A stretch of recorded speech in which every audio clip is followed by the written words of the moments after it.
Brasil Cristão, especialíssimo hoje, catequese especial, né, sobre a pátria, na nossa Semana Cívica aqui no Brasil Cristão, aprendendo a amar o Brasil. Padre, o que o senhor tem em mãos aí para nós? Olha só, se você não adquiriu ainda, faça-o. A Virgem Maria no Reino da Divina Vontade. Livro maravilhoso. Nessa festa da Natividade, inspirado nos escritos da grande mística Luísa Picarreta. Então, um presente para você dar para alguém também. E para nutrir a sua devoção à Santíssima Virgem Maria. Sobretudo nesse dia que nós celebramos o Natal de Nossa Senhora, 8 de setembro. É mesmo, não, o Natal de Nossa Senhora. Natal Gente, está de lá no Nossa Shopping Senhora. Católico, ó, 19 38719620, ou acesse o shoppingcatólico.com.br para levar a Virgem Maria no Reino da Divina Vontade. Quer viver no Reino da Divina Vontade? Nós rezamos todos os dias, né? Venha a nós o vosso reino. Ó, falando em Virgem Maria, em reino... Padre, vamos vamos continuar nesse nível, assim, acima, superior, né? No sobrenatural do Brasil, da pátria, da nossa nação. Deus, nós temos um padroeiro, que é São Pedro de Alcântara, um santo maravilhoso, né? Incrível. O Brasil tem um padroeiro. E Deus envia também anjos. Na providência divina, quando Deus cria o mundo celestial, ou seja, os anjos, os querubins, os serafins, existe uma hierarquia com 9 couros celestiais. E a maioria deles é citado na Sagrada Escritura. Um desses couros são chamados principados. Com certeza você já ouviu. Eles são citados na carta de São Paulo aos Efésios e também na carta aos Colossenses. O que são os principados? Deus dispôs sobre cada agrupamento humano, específico, seres celestiais para cuidar, para inspirar, para comunicar a sua providência. Então, principados remete justamente à ideia de principados. Principado no mundo antigo era um reino, né, onde há um príncipe ali. Então, principado. Existem, portanto, os principados das nações. Cada nação possui o principado, ou anjo, como nós costumamos dizer. Porque Deus, na sua providência, sabendo, antes mesmo de existirem as nações constituídas, ele já criou esses principados. Então, nós temos o anjo do Brasil. Existe um anjo do tamanho do Brasil para cuidar dele, porque são seres espirituais, celestiais. Eles não têm, portanto, matéria e massa física, eles não têm tamanho, né? Podemos dizer, então, que este anjo abrange o território nacional para protegê-lo, para trazer inspiração e, sobretudo, para trazer inspiração àqueles que dentro da nação são constituídos em autoridade. Ao longo de todos os tempos, independente do governo, independente da ideologia, sempre este principado trabalha em favor do povo. Agora, se esse governo vai usufruir, né, dessa graça ou não, daí se vem está aberto outra. a essas inspirações, até porque se há um principado bendito, celestial, há os principados decaídos. Exatamente. Então, por isso que em Colossenses você vai encontrar a expressão dizendo que os principados o adoram, e ao mesmo tempo em Efésios, no capítulo 6, você vai ver Paulo falando que é contra principados que devemos lutar. Ora, os principados adoram ou a gente tem que lutar contra eles? A resposta é simples. Quando houve a queda dos seres celestiais, vários desses seres das diversas hierarquias caíram. Então, a tradição diz que Lúcifer foi um serafim que caiu. Era da mais alta hierarquia. Então, um serafim caiu, caíram tronos, caíram virtudes, caíram dominações, caíram principados, caíram anjos, de todas as hierarquias. Então, há principados do mal, principados que atacam os governos das nações, os territórios das nações. Não tenho dúvida, quando eu leio os noticiários, de que nós temos, né, por exemplo, o nosso exército patrulhando as nossas fronteiras.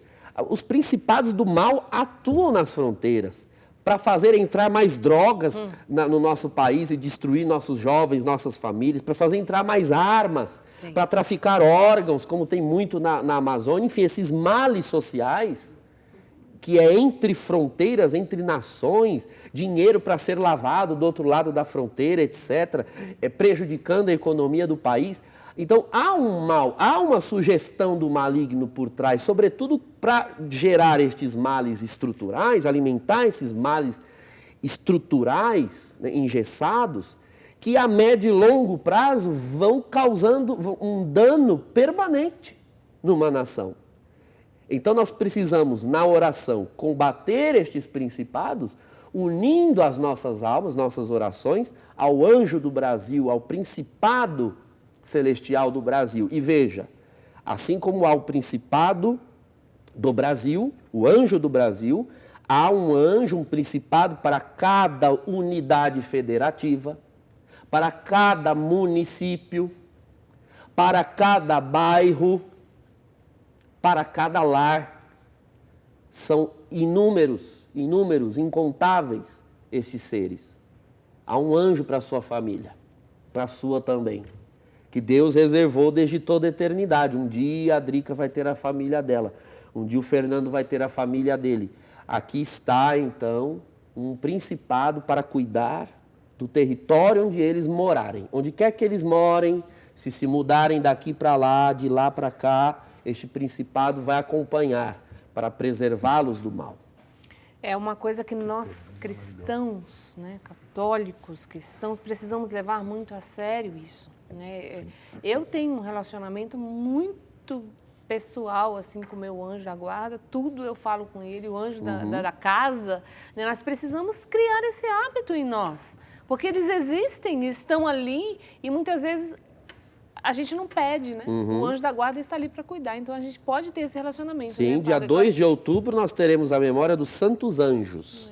Então são os santos anjos da guarda, são os santos anjos de Deus, são essas demais hierarquias que operam junto aos homens. Agora junto você à imagina humanidade. no Brasil, né? É que nós não conseguimos ver o mundo sobrenatural. Claro. Mas se víssemos o mundo sobrenatural, veríamos a luta, a guerra, a batalha que é, não é? Entre o bem e o mal ali no nosso país, sobre a nação brasileira. Quando a Virgem Maria apareceu aos 3 pastorinhos em Fátima, essas aparições foram antecedidas pela aparição de um anjo. E mais adiante, numa das aparições, ele se revelou como sendo o anjo de Portugal. O anjo de Portugal apareceu, deu a primeira comunhão, inclusive, Tá aí uma prova. a Francisco e Jacinta, que eram os menores, então comungaram ali, os ensinou a famosa oração: meu Deus, eu creio, adoro, espero, amo-vos, peço-vos perdão pelos que não creem, não adoram, não esperam e não vos amam. Foi o anjo de Portugal que ensinou. Então, uma prova, né, uma evidência nas aparições de que uma nação possui um anjo, possui um protetor. O Fernando falava, né, que lá no Antigo Testamento, na história do povo de Deus, o castigo para muitas nações, né, territórios, cidades ali, o povo que vivia naquele lugar, eram terríveis por causa de seus crimes e seus pecados. Eu estava aqui me perguntando como é que hoje, nesse momento do Brasil, nós podemos ser mais patriotas, amar mais o nosso país, né? Para que ele seja melhor e seja deixado para os nossos filhos, os filhos dos nossos filhos, a nossa nação. A primeira coisa é o que você acabou de dizer. Nós precisamos nos arrepender. É isso que eu ia falar. Se nós formos cristãos mais sinceros, mais arrependidos, mais contritos, mais santos, eu vou dizer essa palavra, isso vai ajudar o nosso país, a nossa pátria. Deus vai se comprazer ali, vai derramar graças, as portas do céu se abrem. Vocês entendem isso? Olha como que as coisas estão ligadas. Né? Se nós estamos lidando com o mundo sobrenatural, se nós estamos olhando para o Brasil já não mais com o mero olhar de uma circunscrição territorial, se não estamos mais olhando para o Brasil como um resultado geopolítico, mas se nós estamos olhando para o Brasil como a herança dos nossos pais, se nós estamos olhando para um conjunto, né, daquilo que de mais precioso nós temos para a unidade dessa nação, se nós olhamos para isso como algo que nos foi dado por Deus, tão precioso para Deus a ponto dele enviar, né, aí o angelos, os enviados de Deus, os anjos para guardar o nosso país, a primeira coisa que nós devemos fazer é aquilo que o texto de 2 Crônicas 7:14 Estava pensando nele aqui agora e até pedi para o Bruno, né, buscar lá aquela última passagem da vinheta que anunciava o Brasil cristão. Não sei se vai conseguir, mas exatamente. A palavra de Deus diz assim: se o meu povo, sobre o qual é invocado o meu nome, se humilhar, buscar a minha face para orar, se converter dos seus maus caminhos, então eu o ouvirei do alto do céu, eu curarei as suas feridas, eu sararei a sua terra. Eu acredito, Padre Drica, que nós estamos vivendo um processo de resgate do Brasil. Resgate da sua história, um resgate dos seus valores.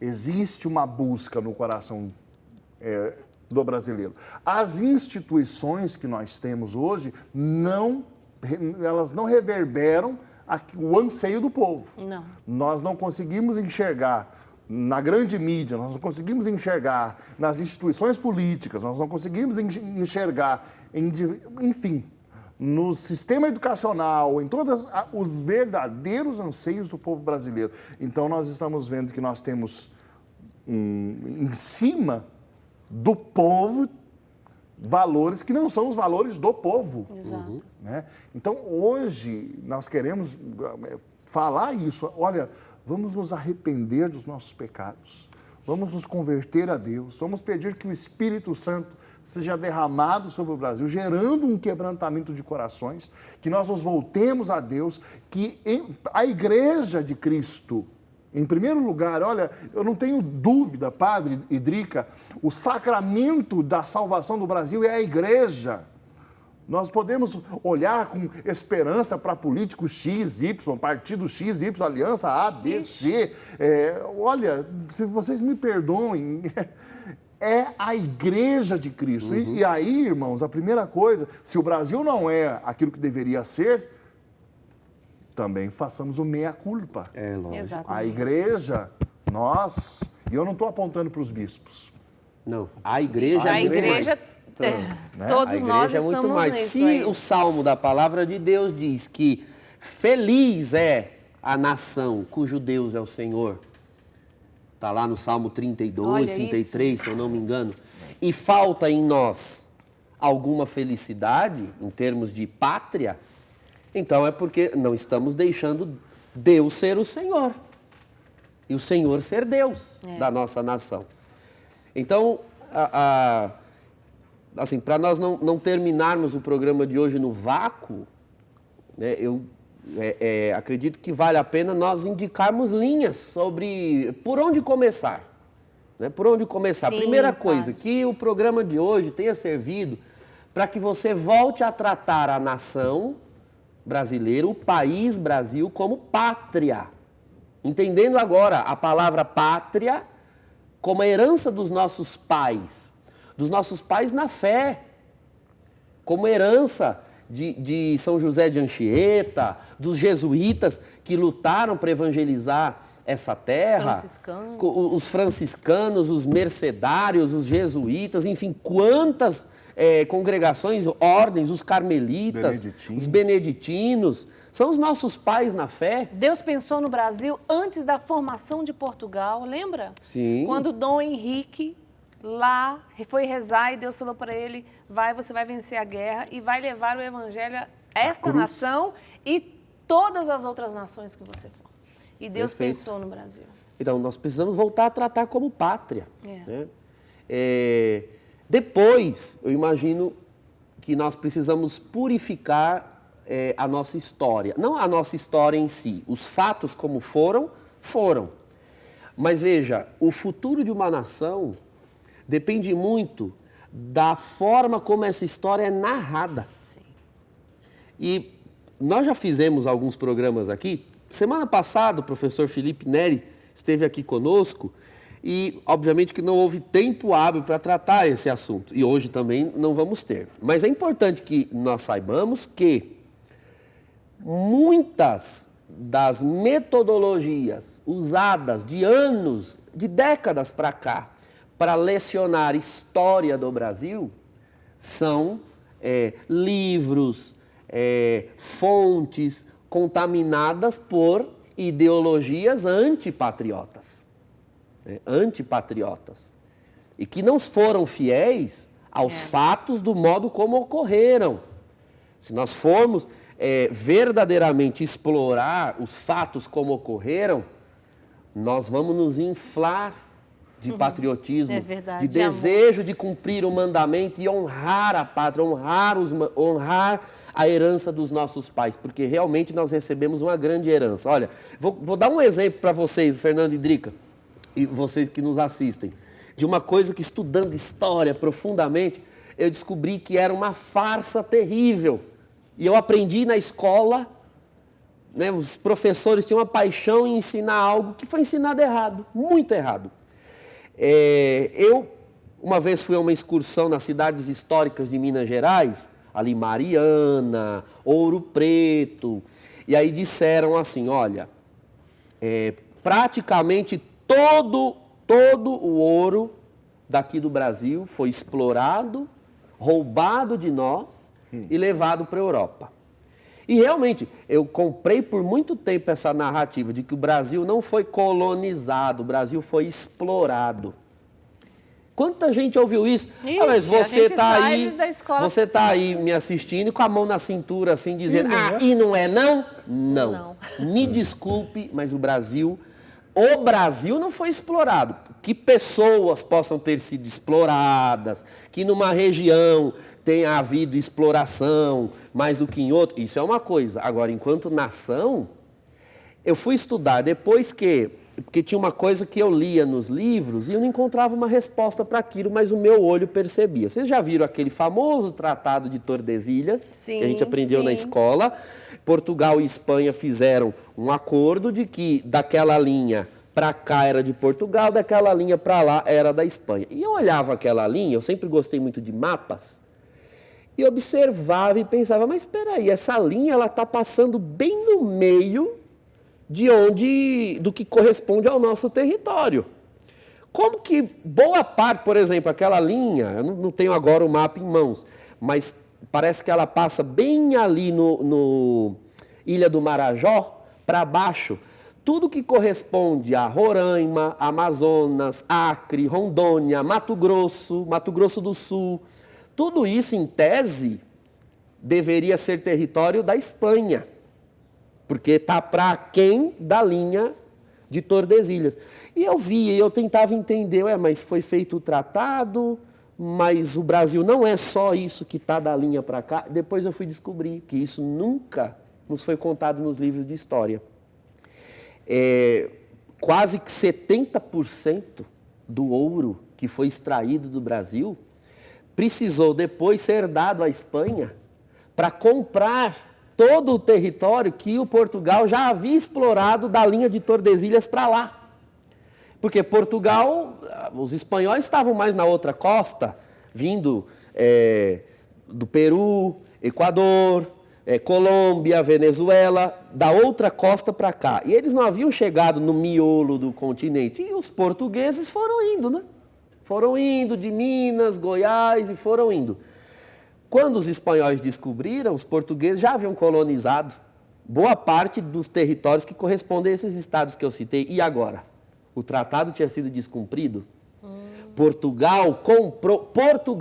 Não fomos nós depois da independência. Portugal gastou todo o nosso ouro comprando o nosso território para nós. De volta, né? Então esse ouro foi investido na nação brasileira.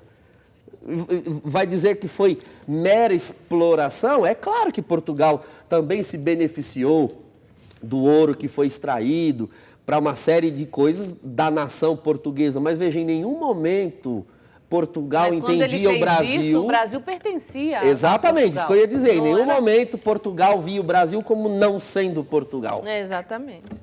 Depois da independência, ninguém veio Então, eu explorar estou aqui, dando não. assim um exemplo de uma narrativa que foi vendida. É verdade. Então, quando as pessoas dizem, vai estudar história. Calma, você entende por estudar história.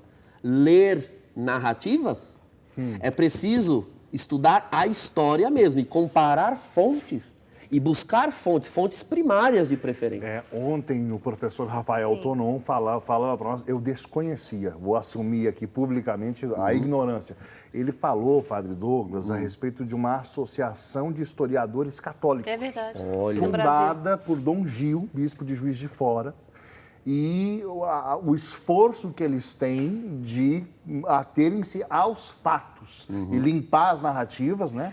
E aí vão fazendo exposição de fatos. E aqui conosco ontem, ele fez uma metralhadora de exposição de fatos. Então, você precisa assistir o programa de ontem do Brasil Cristão para ver o que foi aquilo. E nós conseguimos chegar até o dia da independência, até o 7 de setembro de 1822.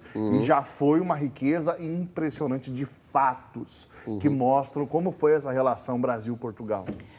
Nós estamos nos aproximando aqui do fim, padre. Eu queria que o senhor falasse um pouquinho sobre aquilo. A gente conversou pelo WhatsApp hoje e eu falava para o padre, mas quando nós olhamos para o patriotismo dos americanos, vou dar esse exemplo de novo dos Estados Unidos, a gente percebe que também o país, a pátria, abraça o povo, porque lá as coisas funcionam, a burocracia funciona para o povo, eles podem comer bem, eles podem morar bem, eles podem... responde ali para eles, né? E aí, quando a gente olha para dentro do Brasil, infelizmente, por anos a fio, nós não vemos a nossa pátria responder aos anseios do povo, muitas vezes. E aí fica essa rixa, esse rancor da própria pátria.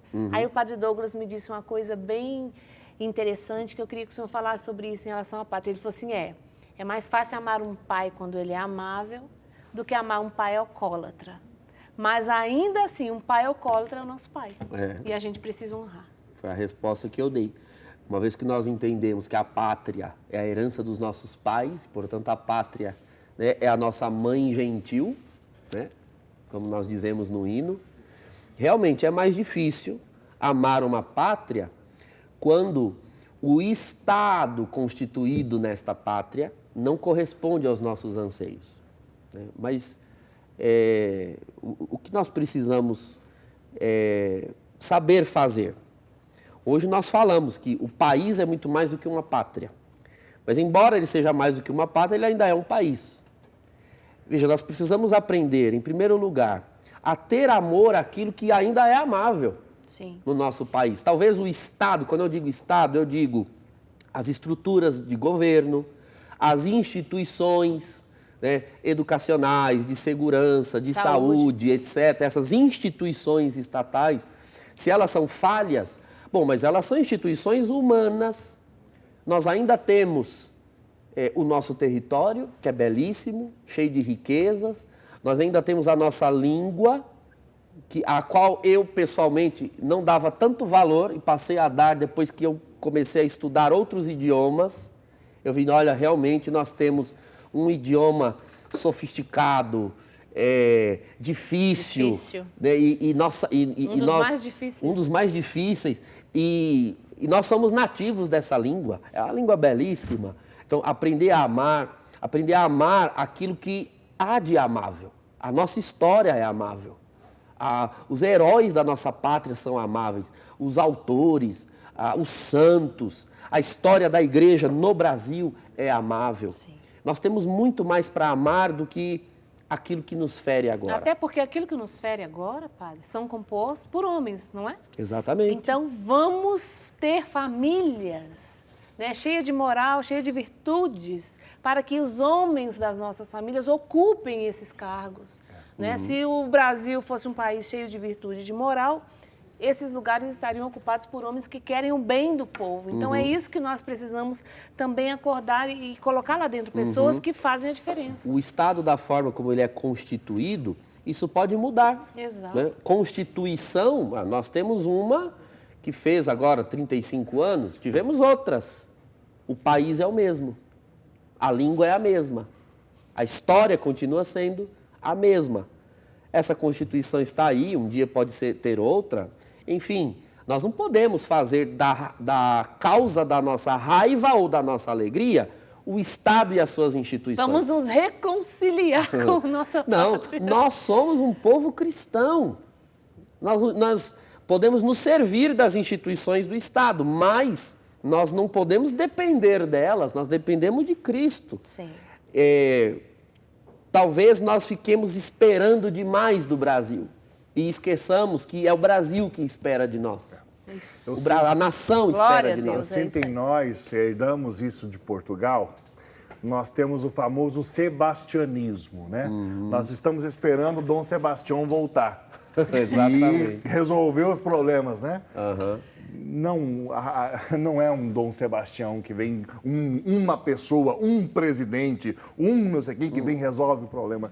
Eu por isso digo mais uma vez isso, nós cristãos olharmos para a igreja, o corpo de Cristo, eu falo a igreja, o corpo de Cristo, todos os que creem em Cristo Jesus, sabe, nós começarmos a gerar grande reconciliação, vermos, e olha, de fato, não tem outra palavra não, um grande reavivamento da igreja no Brasil pode transformar as instituições, pode gerar um país de acordo com o coração de Deus. Existe um Brasil de acordo com o coração de Deus. A gente sempre fala isso aqui no Brasil cristão. E é esse o Brasil que nós queremos para os nossos filhos. Comece na sua família. Imagine uma família que teme a Deus. Essa família não vai também, além de fazer um bem danado ali para a coisa material, pessoas que estão à sua volta, para o seu ambiente, espiritualmente, padre, quão bem essa família vai fazer. Comece rezando, junte seu marido, seus filhos, fala, vamos cá, vamos rezar pelo nosso país, vamos resolver a nossa vida aqui dentro de casa primeiro. Estou lembrando aqui, Drica, do Padre Eduardo, né, o fundador da Associação do Senhor Jesus. O Padre Eduardo sempre fala a respeito da consagração do Brasil, né? Ele diz que a grande campanha, nós temos várias campanhas na Rede Século XXI, na associação, mas a campanha das campanhas para o Padre Eduardo chama-se Consagra Brasil. Se você for perguntar para ele, deixar o coração dele falar, ele vai falar consagra o Brasil para que o Brasil seja cristão, né? De fato, nós precisamos de consagração. Consagrar-se é ser separado para Deus. Arrancar aquilo que não é de Deus e separar que o nosso país seja separado para Deus. Mas eu escutei ministros dizendo isso, ou países grandes, super desenvolvidos, já liberaram o aborto, né? Pois que essa desgraça nunca toque a nossa nação. Em nome de Jesus. Em nome de Jesus. Vai trazer mais desgraça para a nossa terra. Nós temos a responsabilidade como cristãos de gerar intercessão. Exato. Intercessão. Interceda pelo seu país, interceda pelo teu estado, pelo teu município, diga o nome na oração. Eu conheço testemunhos fantásticos de como cidades foram mudadas porque o povo cristão que ali mora apenas tomou a decisão de orar, interceder. Então, é assim que nós vamos mudar a nação, mudando nossas cidades, nossos estados. A mudança da nação será consequência da mudança de corações dentro dela. Uma bênção, Padre, para nós. Falando em bênção. Amado Senhor, agradecemos por este programa e agradecemos porque a Tua providência nos enviou a este mundo e nos enviou a nós aqui, nesta nação brasileira. Senhor, faz com que o Teu povo cristão corresponda ao nome desta nação e que o Teu povo seja a brasa viva no mundo. E que nós sejamos um grande Brasil, um grande conteúdo de brasas para incendiar as nações. Livra-nos de todo mal, de toda corrupção, de toda injustiça, da pobreza, da miséria, pela intercessão da Santíssima Virgem Maria, Nossa Senhora Aparecida e de São Pedro de Alcântara. Abençoe-vos o Deus Todo-Poderoso, o Pai, o Filho e o Espírito Santo. Amém. A gente se vê amanhã Amanhã é quarta-feira ainda, né? Tarde de louvor não. Amanhã a gente volta. Tchau, tchau.